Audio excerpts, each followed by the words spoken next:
Donc bonjour, je suis Nathalie Parola, je suis psychologue clinicienne spécialisée en addictologie. Je suis également docteur en psychologie, donc en addictologie et en psychiatrie dans le service du professeur Lançon à la PHM. Donc aujourd'hui, on va voir la continuité de ce qu'on avait vu précédemment. Nous avons vu, j'ai fait plusieurs vidéos concernant l'entretien motivationnel. Et plus particulièrement donc la phase motivationnelle du modèle de Prochaska-Clément. On a vu les différents outils et les techniques. Aujourd'hui, on va faire plus précisément la deuxième phase du modèle. Vous vous rappelez, la phase thérapeutique avec les trois stades, le stade d'action, de prévention de la rechute et de la rechute. Donc je vais vous présenter le plan. Il y aura trois parties. Donc, première partie, on va revenir, comme je vous disais précédemment, sur la deuxième phase du modèle de Prochaska-Clément de la roue. Donc, la phase thérapeutique, avec le stade d'action, de prévention de la rechute et de la rechute. Dans une deuxième partie, on verra comment on va appliquer ces différents stades pour traiter les addictions. Donc, on verra un exemple de TCC pour les addictions, thérapie cognitivo-comportementale. Comment on peut effectuer une TCC, un exemple. Et dans une troisième partie, on fera des petits QCM, des petits items, exercices pratiques, pour voir un petit peu si on a bien compris, bien retenu les principales informations liées à ces deux phases. Donc comme je vous disais, on va d'abord reprendre le modèle transthéorique du changement de Prochaska-Clément, la roue. Donc je vous ai remis notre schéma, vous voyez donc cette roue avec les deux phases. Donc on a déjà vu la phase motivationnelle avec le stade de pré-contemplation, le stade de contemplation et le stade de prise de décision. Aujourd'hui, on va voir plus particulièrement la deuxième phase, la phase thérapeutique avec les trois stades, le stade d'action, le stade de consolidation qu'on appelle également le stade de maintien ou de prévention de la rechute et le sixième stade, le stade de la rechute. Je vous ai également remis le tableau avec les deux colonnes stade du patient et le stade attitude du thérapeute. Vous verrez qu'on va voir pour le stade d'action, donc les attitudes du thérapeute, ça va être évidemment d'accompagner le patient dans les étapes du changement.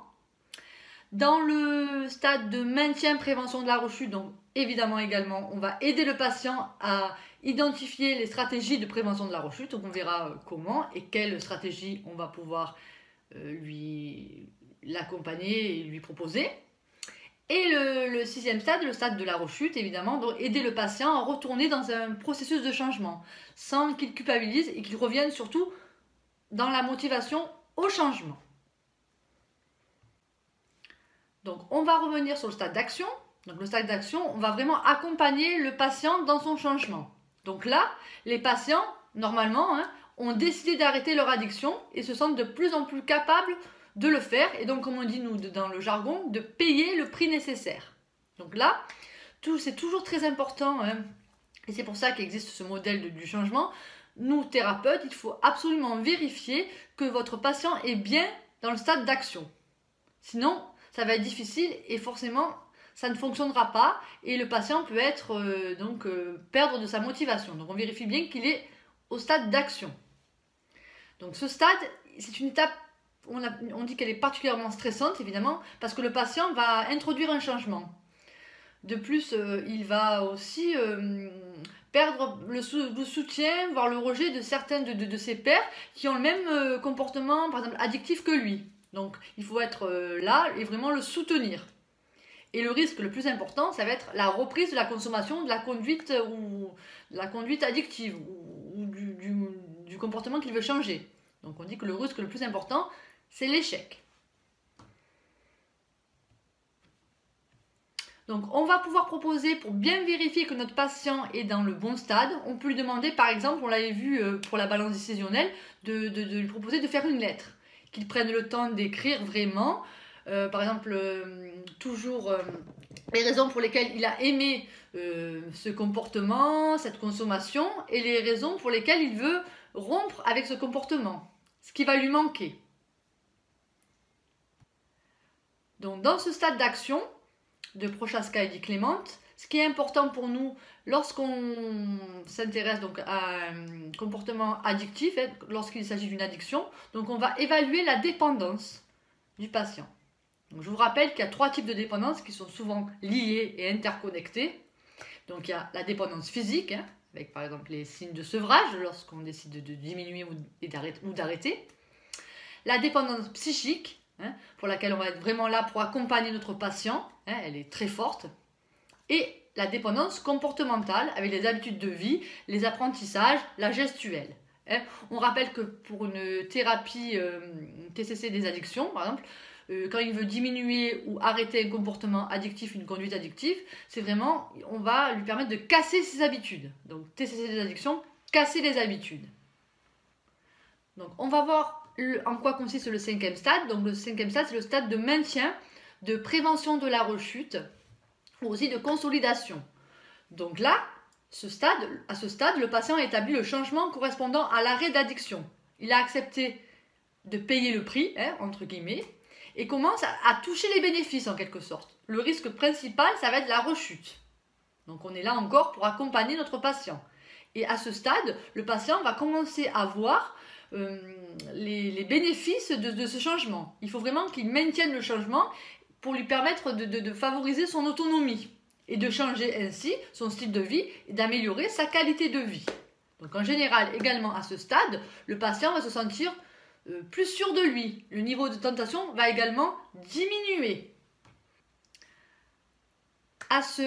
Donc pour le 6e stade de la phase thérapeutique, vous vous rappelez, c'est le stade de rechute. Donc là, on va apprendre avec le patient à considérer, par exemple, s'il y a reprise, cette expérience comme une expérience qui permet de progresser et non comme un échec. On va lui dire que si on n'essaie pas, ben forcément, on ne va pas y arriver. Donc, c'est en refaisant plusieurs fois qu'on va finir par aboutir au changement. Donc, ce qui compte pour nous, c'est face à une reprise, face à une reconsommation, mettre de nouveau en place un plan d'action qui va permettre à notre patient de tenir une conduite préparée à l'avance. Il faut qu'il soit préparé, il faut toujours anticiper. Ce qu'il faut faire également, c'est être réaliste et objectif. Donc, ne pas dramatiser, hein. On reprend les raisons pour lesquelles il s'est passé ça. Il y a une reconsommation par exemple, mais surtout nous, notre conduite en tant que thérapeute, c'est d'éviter au patient de culpabiliser. Qu'il culpabilise le moins possible, l'accompagner et positiver. Donc ce qu'on peut faire, c'est au préalable anticiper les actions qu'il pourrait mettre en place s'il y avait par exemple une reconsommation. Donc voilà, nous avons repris les 3 derniers stades du cycle de Prochaska-Clément qui constituaient dans la phase thérapeutique. À partir de ces stades de cette phase thérapeutique, on va voir ensemble comment mettre en place une TCC, une thérapie cognitivo-comportementale pour traiter une addiction. Et donc cette TCC va se faire en 6 étapes qu'on va voir ensemble maintenant. Donc les 6 étapes sont: première étape, auto-évaluation. Deuxième étape, on va identifier avec notre patient les situations à risque, ce qu'on appelle les situations pièges ou situations à risque. Troisième étape, ça va être ensemble de choisir l'objectif. Le patient va-t-il préférer aborder un sevrage partiel, donc un arrêt progressif, ou un arrêt total, ce qu'on appelle sevrage total. Quatrième étape, on va développer des stratégies de contrôle comportemental, développer donc les stratégies avec notre patient. Cinquième étape, c'est le travail de renforcement, le stade du maintien, le stade de prévention de la rechute. Vous vous rappelez, à la phase motivationnelle, le stade le plus délicat, on peut dire, c'était plutôt le stade de contemplation, où on avait vraiment pas mal de travail, nous, à faire. Là, on va vraiment intervenir dans le stade de prévention de la rechute, donc la 5e étape. Et la 6e étape, donc on vient de le voir, c'est anticipation d'un éventuel échec, donc d'une éventuelle rechute. Donc, la première étape, c'est l'auto-évaluation. Donc, on a au préalable déjà prêt, on peut le faire à la main ou par ordinateur, un tableau avec, vous voyez là, en abscisse, il y a les dates et en ordonnée, les heures. Le patient va noter chaque jour sa consommation, sa conduite addictive. Là, il peut le faire par heure. On peut lui demander de noter ses consommations et ses envies avec différentes légendes. Pourquoi faire ce tableau? Pour plusieurs raisons. La première, c'est forcément avoir, nous, un état des lieux, par exemple, des consommations, pour pouvoir mettre en place un plan de changement adapté, un plan d'action. Mais aussi, ça peut être également pour permettre déjà une prise de conscience à notre patient. Qu'il se dise, ah là j'ai consommé à cette heure-ci, j'ai consommé à cette heure-là, qu'il ait déjà une prise de conscience. On va également proposer à notre patient de remplir ce tableau. Donc ce tableau, 3 colonnes, situation, pensée, émotion, donc un tableau classique en TCC. Et on va demander au patient, lorsqu'une envie survient, notez la situation, la pensée et l'émotion associées à cette envie. Donc on va identifier avec lui le mode de fonctionnement de ces envies. Donc le patient, il note la situation, ensuite il note à quoi il a pensé lorsque la situation s'est présentée, à quoi j'ai pensé, qu'est-ce que je me suis dit dans ma tête, et l'émotion associée. Joie, tristesse, surprise, dégoût, etc.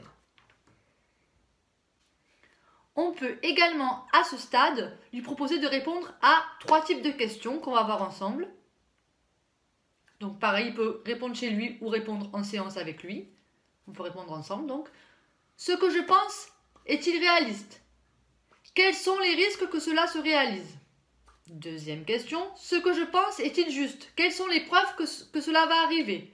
Ou troisième question, et même si ce que je pense est réaliste et juste, quelles sont les conséquences auxquelles je dois m'attendre? Donc vous voyez, on anticipe au maximum avec notre patient ce qui peut arriver et on fait vraiment l'état des lieux de ses conduites, des situations, des pensées et des émotions, de la sphère émotionnelle et cognitive.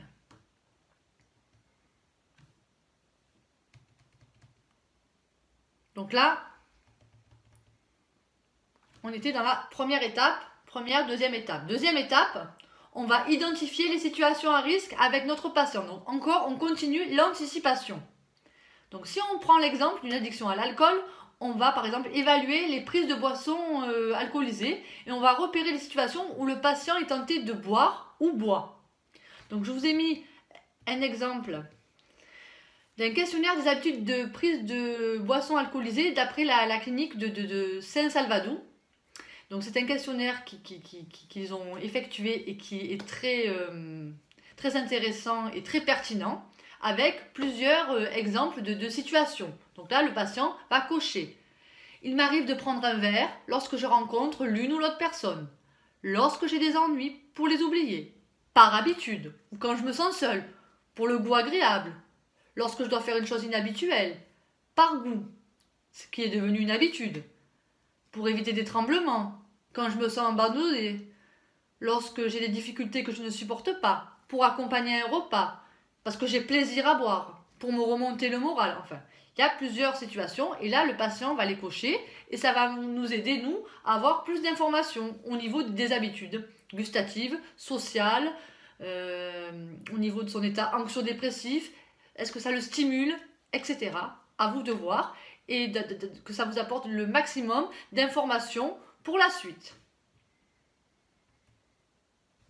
Donc là, on est à la troisième étape, le choix de l'objectif.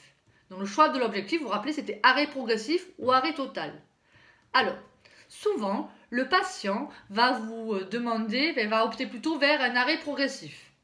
On le laisse faire.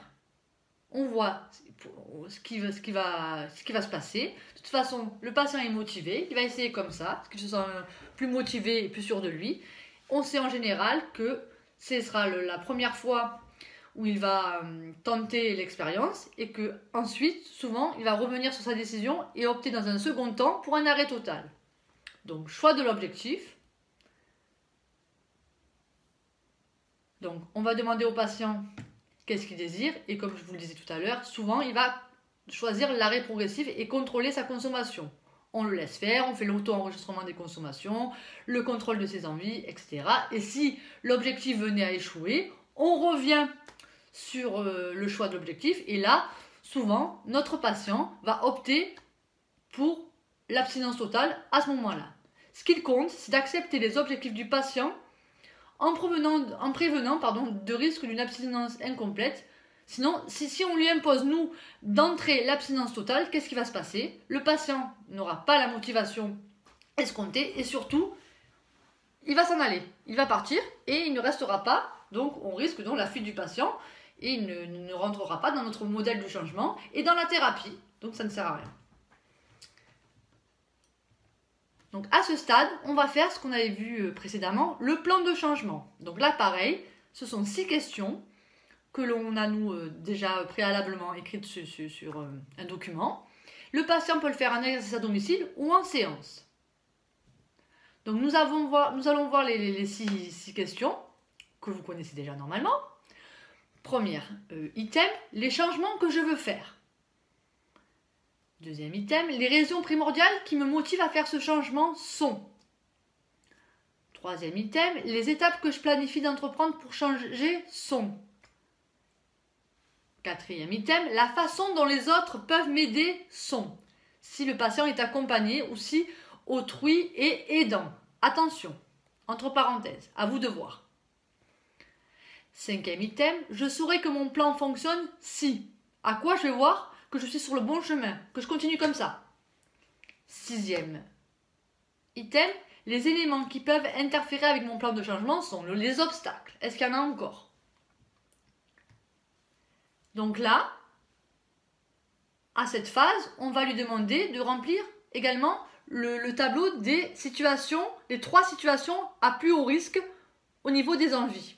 Et de noter à côté dans la deuxième colonne les stratégies alternatives, les comportements, les moyens que j'ai qui peuvent me procurer également du plaisir. Les stratégies alternatives à mes situations à risque. Donc là, on commence à travailler sur la mise en place des stratégies, l'identification des stratégies et comment on va les mettre en place. Donc là, je vous ai noté les différents types de stratégies qu'on a classées en 2 catégories. Les stratégies à contrôle externe, ce qu'on appelle les stratégies comportementales, et les stratégies à contrôle interne, ce qu'on appelle les stratégies cognitives d'opposition.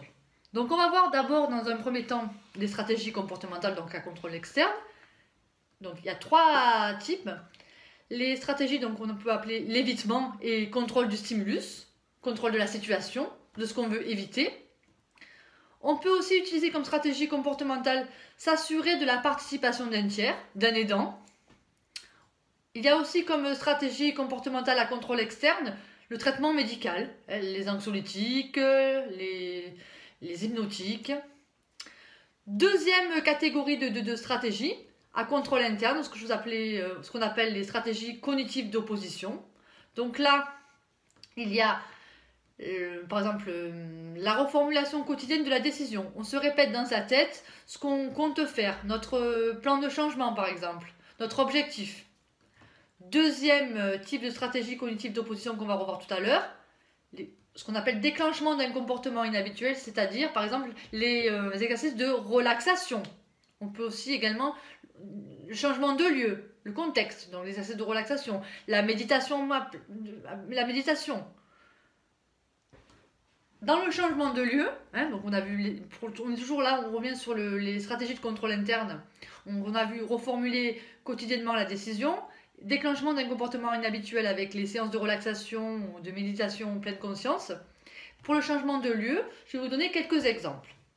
On peut voir avec notre patient, lui proposer des stratégies ou les travailler ensemble. Par exemple, ne pas entrer dans un café sans avoir au préalablement choisi sa consommation. Par exemple, pour un patient addict à l'alcool. On va travailler avec lui sur le fait de ne pas s'installer au comptoir, parce qu'il y a trop de stimulation visuelle ou olfactive. Ou lorsqu'on est dans un bar entre amis, par exemple lors d'un moment, l'apéritif, on va voir avec le patient ne pas commander le dernier si on est en compagnie de buveurs d'alcool. Parce que peut-être qu'il va, il y a aussi affirmation de soi, il va dire la même chose. Et si la dernière personne avant lui a commandé de l'alcool, il ne va pas avoir la stratégie pour dire une boisson alcoolisée, donc non alcoolisée, pardon. Ne pas commander le dernier si on est en compagnie de buveurs. Ou alors une autre stratégie qu'on peut voir ensemble, limiter le temps de présence dans une ambiance de buveurs.